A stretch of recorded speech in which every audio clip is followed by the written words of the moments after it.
Last waiver wired of the season has almost no one available on the waiver wire, but we're doing it anyway. One last job for the waiver wire for everybody. I know you're headed for the playoffs, so I'm here for you, even though there's really not a lot to talk about. But we're going to this is how you sell a show. This is how you sell podcasts. This is how you sell content, right? Hashtag content. This is what you do. Hey, it's going to be a terrific show today, guys. Hey, I got a great show for you guys. We got a great show. We're going to get into it today with the waiver wired. We're going to get a great show, right? And I'm like, well, actually, guys, we don't have anything. We have nothing. There's nothing to talk about. I have no one interesting at all. Anyone that is available is not worth picking up, and everyone that has a remote shot of being worth picking up is already on rosters. So this is an underwhelming show. Really, the big reason I want to do this show right now is because Theo Grimminger is also live. So I had a big argument with Theo. I said, I don't need to do a waiver wire for week 14. You can't boss me around. You can't tell me what to do. I'm the CEO of this thing, Player Profiler, Roto Underworld Media. I call the shots here. Just because you're director of content doesn't mean you can tell me to do a waiver wire if I don't think a waiver wire needs to be done. And he said, I think you got to do a waiver wire show. I think we owe the audience a waiver wire show on the 14th. You can wear a funny hat and you can get on there, and the people need advice heading into the playoffs. Most of the people that subscribe to Player Profile are not shockingly, actually, are not out of it yet. They're in it, man. So we need to help them, right? We need to provide assistance. They need us now more than ever. Doesn't matter. If you can't find anyone, look harder. Dig harder, Podfather. You can do it. And he gave me this big pep talk, and I said, okay, Theo, I guess I'll do waiver wired. I guess. I never do it this late in the season. It's always just we're done. But no, this is what happens. This is what you do. If you're director of content, then you own the podcast schedule.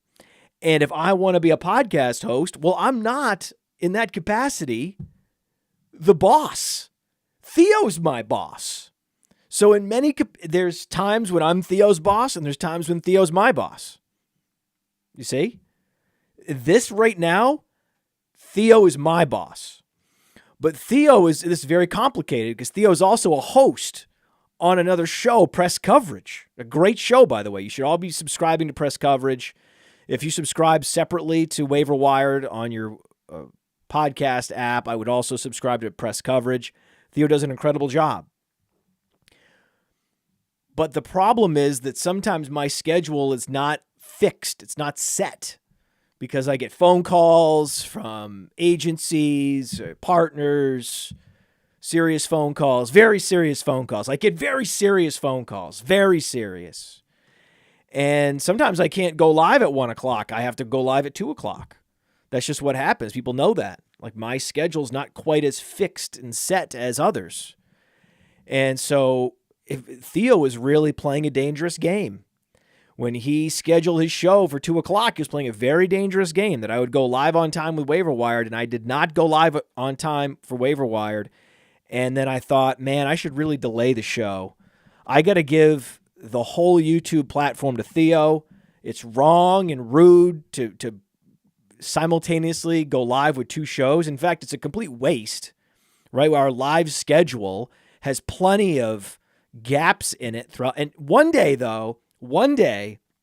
we will have a complete schedule where it's football all day. That's one of my dreams. One of the great dreams, the Podfather dreams, is to be live all day on YouTube with football. That's it. I want that. If not football only, other sports, but like we have consistent, steady programming hour by hour throughout the day where you could tune in at 1:30, 2:30, 3:30, 4:30, 5:30, 6:30, and you can go and you see that there's shows every day, all day. That's the dream. Not even necessarily every day, but at least one day of the week, be live all day. And then slowly we can get all the days to be live all day. And as you have noticed, we're working toward that goal. Like I have this goal and we're working toward it. It's just step by step. You can't do it in a 24-hour period. You can't just say, snap my fingers, tomorrow we're live all day. No, it's an incremental process where we just continue to add programming and expand. And it's not a consistent growth process. We can only grow the network and the channel as long as we can find quality shows to come in and partner up with us. And we're very fortunate to have a lot of quality shows on this network. A lot of quality shows.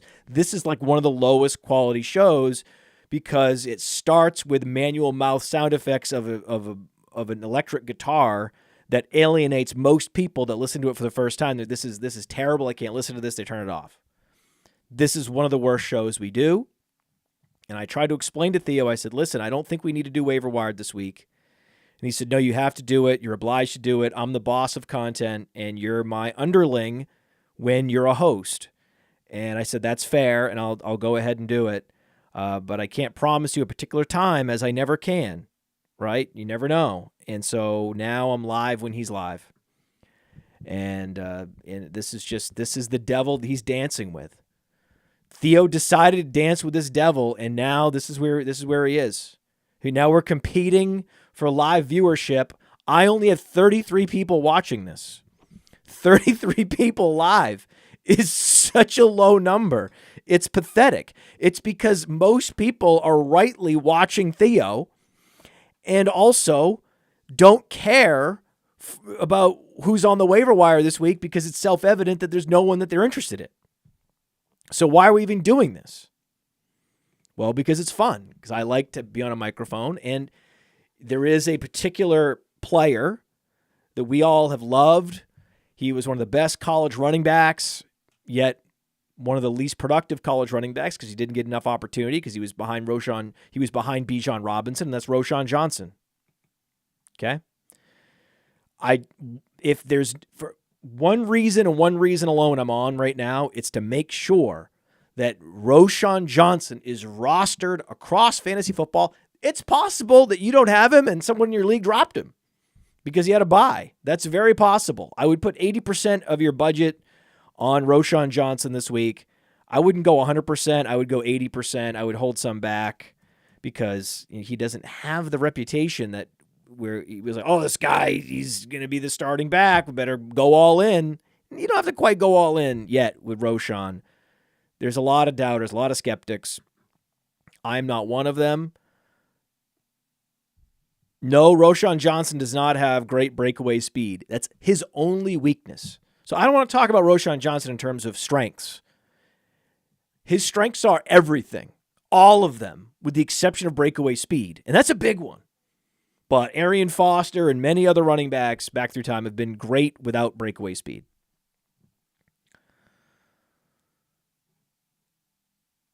And that's it. Bye, everybody.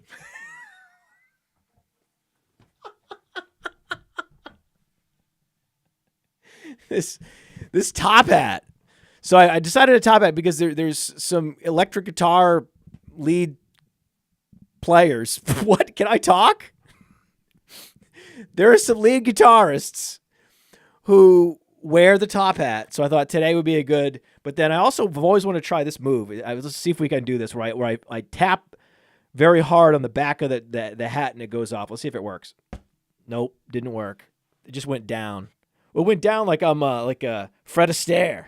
Hey now. All right, one more time. We're going to try to pop the top hat off my head. Pop the top hat off my head. Ready?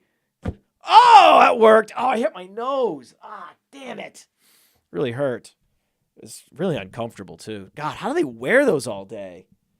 Woof. Watching The Gilded Age on HBO. Loving it. Loving The Gilded Age. My wife compares me to a Gilded Age woman. She thinks that, I'm the type of person that needs the flowers arranged in a particular way and that I'm always scheming and, making plans and I need to arrange everything in a certain way and I need to, complicated dynamics of people, who we're going to invite, and then invite these people, get to invite those people. And she's the tycoon.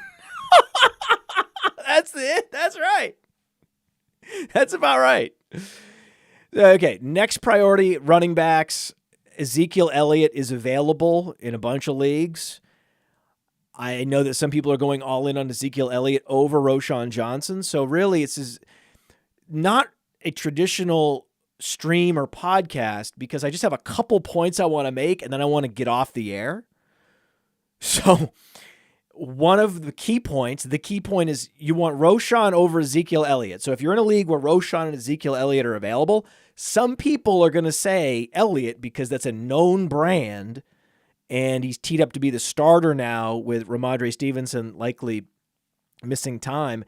And Ramondre Stevenson, wow, what a fall from grace. He has cratered in Dynasty. I mean, they're going to bring in significant competition in that backfield in the offseason. Watch it happen.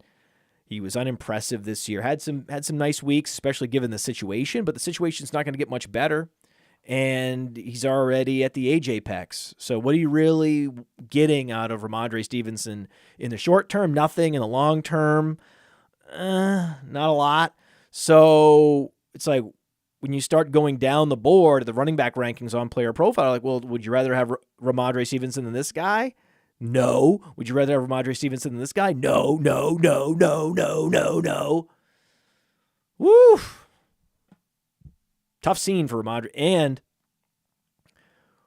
Ramondre Stevenson is also like Roschon Johnson. Roschon Stevenson, really. Because he's good at everything with the exception of breakaway speed, but that breakaway speed is a big one, right? And if Roschon Johnson's peak dynasty value ever gets to Ramondre Stevenson's peak dynasty value, that'll be a huge win for Roschon. Next priority running back add is Tyjae Spears. Now, the week 13 touch count was a total outlier. This was a shootout. There was just a lot of offensive reps. And as long as Derrick Henry is healthy, then 6 targets. I mean, 20 touches. That's just not plausible, right? I mean,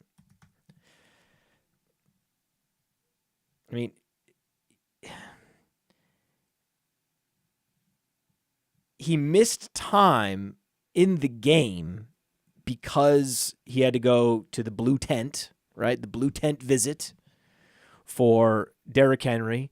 Oh, no, it was a locker room. Whatever. It was a blue tent visit, really, is what it was. Then they're coming back and saying, no, he's not concussed. He wasn't. No, it actually wasn't a concussion. Of course, Mike Vrabel is claiming that it wasn't a concussion, right? He was in the concussion protocol. So it's possible that Tyjae Spears starts. I would put at least 25% down on Tyjae Spears. But this is a 1-week rental. And in week 14, the Titans play, drum roll please, at the Dolphins. That's interesting. It's a 47-point total, but the Dolphins are 14-point favorites. The bottom line is Will Levis targeting Tyjae Spears 6 times is what matters. And if Derrick Henry misses this game, now the problem is it's an extra day to get healthy. It's a Monday night game. He's claiming he wasn't concussed. Why would he be claiming he wasn't concussed if he didn't want to play? Why would the coaches be claiming this if they didn't want him to play? So this is one of those situations where we saw, in a handful of occasions, players actually play the very next week after receiving a concussion, though it's been very rare this year. Derrick Henry seems more likely to play than not. If Derrick Henry plays, Tyjae Spears is no more valuable than Rico Dowdle, no more valuable than Kenneth Gainwell. But because there's this chance that Tyjae Spears starts against the Dolphins in a game where the Titans are going to have to be dropping back and throwing as 14-point dogs, it's going to be a lot of targets headed for Tyjae Spears. Tyjae Spears could command like 10 targets if he starts. It's very possible. He's one of the best route runners on the team. So that would be an incredible streaming start of Tyjae Spears, week 14. I say put 25% down, 25% of your budget. If you really need running back help, if he starts, he's going to outscore Ezekiel Elliott. I can tell you that right now. So Mike, you can go up to 50%. 25 to 50% depending on your level of running back desperation. Tyjae Spears is one of the best route running backs in the league. He's one of those rare running backs that can run wide receiver routes downfield. Right? When you're upper 80th plus percentile in target depth, that's what separates the great receiver running backs from the check down running backs. Tyjae Spears is in that class of guys that he can command the elite target depth and the elite target share. It's very exciting. But if Derrick Henry plays, his ceiling is capped, but still a guy you can flex no matter what. Even if Derrick Henry plays, they're going to script Derrick Henry right off the field, and you're going to be looking at another 5 to 6 target game for Tyjae Spears, and he has breakaway touchdown capability with the quickness and the speed. So Spears has more raw upside in week 14 than Ezekiel Elliott, but Ezekiel Elliott is going to get all the touches, right? Ezekiel Elliott is going to get 20 plus touches. He's going to put up 80 plus yards. We know that's what he does. When he gets 15 plus touches, he puts up 80 plus yards. That's just what Ezekiel Elliott does.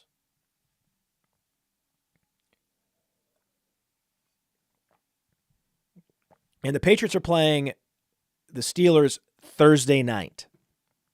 So it's a soft matchup against the Steelers. It's unfortunate that if you had both Elliott and Spears, you have to make this decision. Thursday night, you just play Elliott. You just close your eyes and play Elliott, even if Derrick Henry is inactive Monday Night Football. And just to be as clear as possible, this is a position that you need to decide on that is specifically the running back position. Do not start Ezekiel Elliott. If you start him, if you choose to start him, do not start him in flex. Do not start him in the RB2 spot. You always want to make sure your last-minute decisions have maximum flexibility. So if you believe you're going to be starting Ezekiel Elliott on Thursday Night Football, you need him. Make sure he's slotted into a running back slot, not a flex spot. It's a little micro detail, but it may give you the flexibility to bench a receiver and play Tyjae Spears. Because we'll know by Sunday whether Derrick Henry's going to play. We'll know. We just might not know for Thursday Night Football. Rico Dowdle.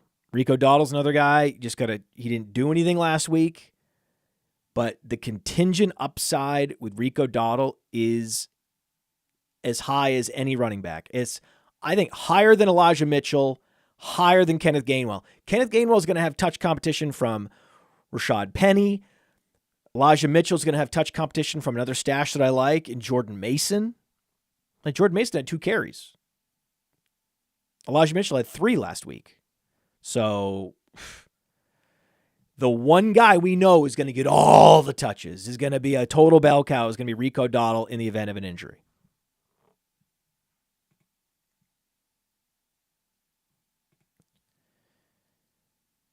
So like Dowdle and then Gainwell. Gainwell. Ooh, Gainwell.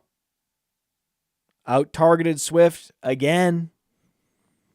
Right? Outgained Swift in the passing game again. He's a better receiver than DeAndre Swift.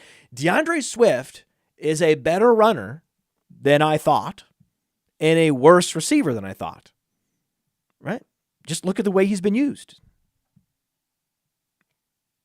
And Ty Chandler is available in a lot of leagues. He's a great stash. I know that the Vikings have not been what they were with Kirk Cousins, unfortunately. But Ty Chandler is simply a better all-around running back, a better all-purpose back than Alexander Mattison. In the last game that they played, Chandler was like Rico Dowdle in his last game, gave you just a couple fantasy points, dropped by a lot of dynasty managers, dropped by a lot of managers, right? Dropped by a lot of fantasy managers.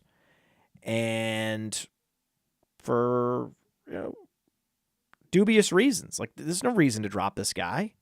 It's still a quality offense. He's still got the requisite size and passing skills and explosiveness to be, a 20 fantasy points a game player if Alexander Mattison misses time. I love him. I like it, but again, had the bye last week and now forgotten about.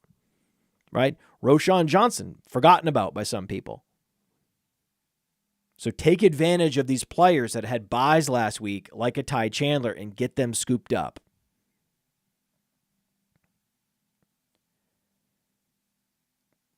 Couple other stashes we haven't talked about. Like we talked about Michael Carter last week, Jeff Wilson. Some new stashes to monitor. Patrick Taylor and DeeJay Dallas. Patrick Taylor because the Packers are just better than we thought. And A.J. Dillon is worse than we thought. And DeeJay Dallas is the number 2 behind Zach Charbonnet for now. And the Seahawks are a lot of things, right? That great running game is not one of them, but big point scorer, prolific offense certainly is how you would describe the Seahawks. So you just want DeeJay Dallas in these deep leagues just for the potential touchdown equity if he gets the primary back job in the event of a Zach Charbonnet missing time. At wide receiver, I'm all about these Houston receivers. Noah Brown is not available in most leagues. Most serious leagues. He's currently rostered in 40% of leagues. So that means that he's rostered in almost every serious competitive league. So I doubt he's available. Nico Collins is the alpha there. 200 plus. He's going for 200 yards a game now without Tank Dell.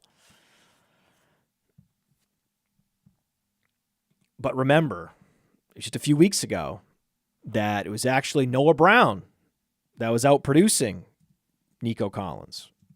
I remember when. So keep it in mind. But he's not available. So I don't know why. See, I hate talking about players like Noah Brown, knowing none of you are going to be going and picking him up. He's not available. Quentin Johnston is available. Quentin Johnston, 7 targets. 7 targets is 7 targets. Last time I checked, 7 targets is 7 targets. And I checked on Josh Palmer. He's no closer to returning. This is a very serious knee sprain that Josh Palmer sustained. He is eligible to come back, but then they got to open up the practice window, and then we'll know when he's going to come back. We'll have some idea. It's not this week, and it's probably not next week. So that means Quentin Johnston. Quentin Johnston vastly outperformed Jalen Guyton last week, which I did not expect. I expected Guyton and Johnston to have similar production, very anemic, similar production as they typically do. But no. They're They're starting to scheme Quentin Johnston more targets that he can handle, which is interesting.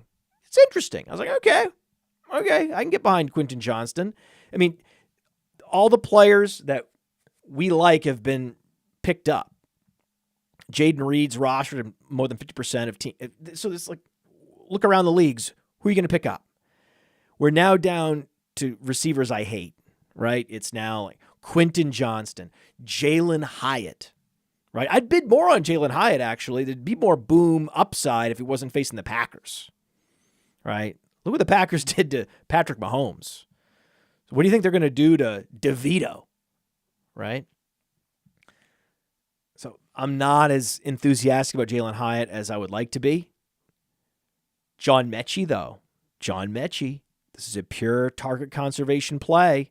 I like John Metchie. He's got more juice than Robert Woods, right? Can't get Noah Brown. Target John Metchie. He's been getting slowly reacclimated into the league. He was out for a year, comes back, 12% snap share, 15% snap share, 18% snap share. Just a very slow reacclimation to the league for John Metchie. But that snap share and that route participation rate is going to spike now. Watch it happen. And he was a prolific producer at Alabama.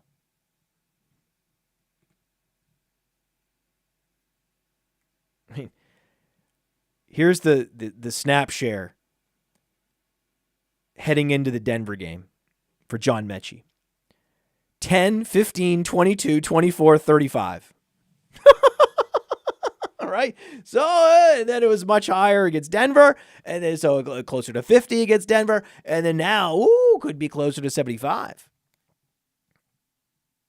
He didn't do anything, right? He's never commanded more than 3 targets in a given game all year. But that one game where he did command the 3 targets, that was last week. Picking up some of the slack for Tank Dell with Robert Woods rotating in. But if I'm the Houston coaches, I'm like, hey, John, we've given you 13 weeks to get acclimated, to get ramped up. It's time. We need you. So that's the theory of the John Metchie case. John Metchie, the third. Also, Khalil Shakir coming off the bye. Again, they forget about Khalil Shakir. He has a bye, drop him. You forget about Chandler, has a bye, drop him. We're going to scoop these players back up. I'm going to stream Khalil Shakir this week. Why not? Well, tell me why I shouldn't be streaming Khalil Shakir this week in these very deep leagues against the Chiefs. Tell me why I shouldn't be doing that. You want shootouts, don't you? Right? We're looking for shootouts. We're looking for guys that are getting a lot of snaps and 3 receiver sets with elite quarterbacks. So tell me why I shouldn't be considering Khalil Shakir. Khalil Shakir is a great dart throw in deep leagues for your flex spot. Great tournament play. Great lineup maker in DFS. Right? You want to make a lot of these sexy lineups work. You got to go with these, inexpensive upside plays on DraftKings, the sub 4K upside plays on DraftKings. Khalil Shakir fits that profile perfectly. Zay Jones, I think Zay Jones and Khalil Shakir are very similar. They're starting in 3 receiver sets. Last week, Zay Jones outproduced Christian Kirk, outproduced Calvin Ridley on Monday Night Football. I mean, Calvin Ridley, just a very inefficient 6 fantasy points. You gotta love it. It was amazing. And you had to love Jamar Chase. We're like, keep playing Jamar Chase. It's a shame Jamar Chase is not going to be on the main slate in week 13. We lamented this with John Daigle on the Mind of Mansion show. Oh, it's such a shame. No Jamar Chase in the main slate. And what does he do? 30 fantasy points. Just giving it all away. Just like, no, Jamar, we need him next week on the main slate at low ownership. Now you've reminded everybody of the Tom Savage corollary. And we'll get into the quarterback I'm streaming this week. We'll get into it. That's a huge clue I just gave away. My favorite streaming quarterback. Huge clue. We'll get into it in a minute. Let's talk about Mojo. This episode brought to you by Mojo. Mojo is that player stock market. We love Mojo because we like making lifetime bets on players. You run out the clock on these guys. Mojo just rolled out a brand new fantasy platform. That's right. So now you can build a portfolio of player props. Oh, Jamar Chase, over 77.5. Oh, Kadarius Toney, under 15.5. Whatever the under is on Kadarius Toney, doesn't matter. You can just stack up the props in your portfolio. And the beauty is, once the Sunday games kick off, it's not over. It's not over until it's over with Mojo, because once those games kick off, you can then move in and out of positions. Let's say that you're well ahead of expectations. You can cash out. Let's say you're behind expectations. You're underwater. Well, you can double down. That's what makes Mojo so special, why they're different. Check it out. Go to the App Store, get the Mojo app, and use the promo code UNDERWORLD. The promo code UNDERWORLD gets you a 100% deposit match up to $100. So the promo code is UNDERWORLD, and they will match your deposit dollar for dollar.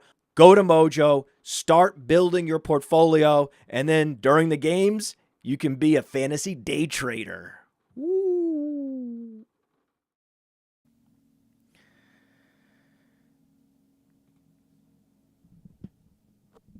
Kenneth Williams with a super chat. Thank you, Kenneth. Super chat gave us $2. Asked the question, Roschon Johnston or Ezekiel Elliott. Oh, Kenneth! Oh, buddy! Guess what? If you just rewind, we gave you the answer. Oh, we've covered it. It's Roschon Johnston all the way. And potentially even Tyjae Spears over Ezekiel Elliott, depending on whether or not Derrick Henry was actually concussed or was all a big lie, or the real liar is the coach, Mike Vrabel, who comes from the school of lies, Belichick University. So we'll see what happens with Tyjae Spears. So that's that. I loved getting a question that was already answered. Like, trust me, Kenneth, coming into this show, I had one priority only, which was making sure people were picking up Roschon Johnston. Okay, that's it. That's it. It was only because I had one job, right? One job. And I did it, right? That was the thing. That was because Theo is a big Goodfellas fan, as you know. If you follow him on Twitter, half of his GIFs are Goodfellas GIFs. So he's like, one last job. One last job. Actually, that's not Goodfellas. That's Heat. No, it's one last job. No, it is Heat. It's both. Both Heat and Goodfellas have the one last job premise, right? The Heat was a little more focused on the one last job, but Goodfellas, you could also argue, was a one last job movie. Or the curse of the last big job, right? One, they had, spoiler alert, they pulled off the big job, and then sort of like the John Steinbeck book, The Pearl, like the curse of winning it all, the curse of hitting, the curse of succeeding in the big job. And then Heat is like, hey, we're stretched too thin. We are not quite ready to do this successfully, but we're desperate to just wrap this part of our life up and move on. So we're just going to do this one last job. We're going to throw it together, make it happen. And you have to watch the movie to see what happens. Heat. One last job. That's what this show is. This waiver wired. One last job. One last job. And the reason I didn't want to do it, or the reason I had to be convinced to do it, and I did it begrudgingly, is because I knew we would get to this point, and I'd be talking about Alec Pierce. I'd be talking about Dontayvion Wicks, and just not loving it, man. Like, a guy gets 100 yards. Alec Pierce gets 100 yards. You're like, oh, well, he got 100 yards last week. And then he's going to put up 13 the next week. And you're like, this is what happens with these super boom bust speed receivers than 3 receiver sets. That's why I prefer a Zay Jones, why I prefer a Khalil Shakir. It's a wide receiver that is starting in 3 receiver sets with more versatility than Alec Pierce. But there is boom upside against the Bengals. I would dabble. The problem is, what I'm willing to pay for an Alec Pierce on the waiver wire this week, coming off a 100-yard game, I'm not going to get him. Like, I'm only willing to put like 1 or 2% down on Alec Pierce. I'm happy to just pick up Khalil Shakir for nothing. John Metchie for nothing. John Metchie's going to be a better ad the next 3 weeks than Alec Pierce. But I do like Alec Pierce because he has the boom upside in the flex position. And we talked about potentially playing Tyjae Spears in flex. This is my mode of operation. I like to put the upside in the flex. Can't lose me a league, but can win me a league. Or at least win me a week. Dontayvion Wicks also has upside. Dontayvion Wicks, a little more versatility than Alec Pierce. He's going to take over a lot of that Christian Watson route tree. So for the rest of the year, I prefer Dontayvion Wicks. Any given week, this week, against the Bengals, a potential shootout, go Alec Pierce. I hate point chasing. God, I hate point chasing. I don't like Alec Pierce. I hate point chasing. But I have to admit, streaming Pierce in flex this week makes sense. I hate it. God, I hate it so much. This is why I don't want to be here right now. I'm only here so I don't get fined. Really. Right? Ugh. Keep stashing Marvin Mims. Keep stashing A.T. Perry. And at tight end,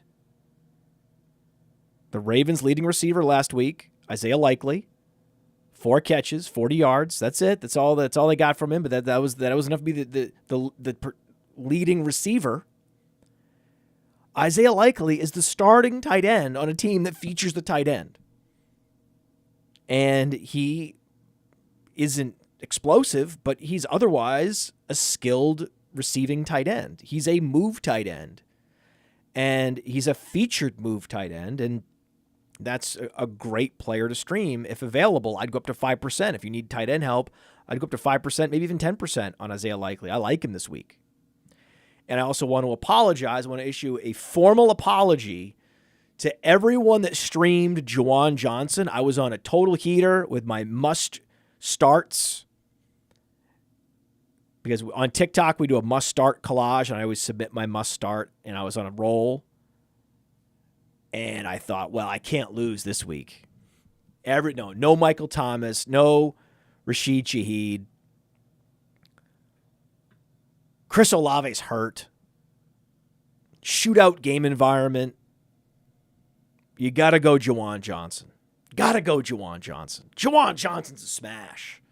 Oh, the ownership on Juwan Johnston was so high. Made sense, and it made perfect sense.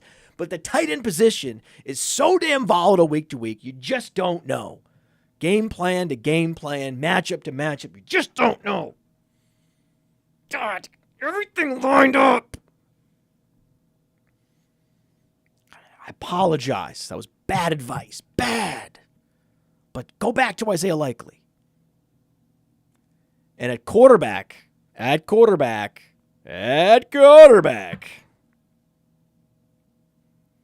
there is one quarterback out there who gets to throw to arguably the most talented receiver in the game. A guy that put up 30 fantasy points. This particular quarterback had close to a 100% completion percentage in Monday Night Football. He was doubted by John Daigle. We debated this. I said, I think Browning is good enough to support boom performances from Jamar Chase moving forward, and bam! I wasn't right about Juwan Johnston. I was right about Jamar Chase, right about Jake Browning.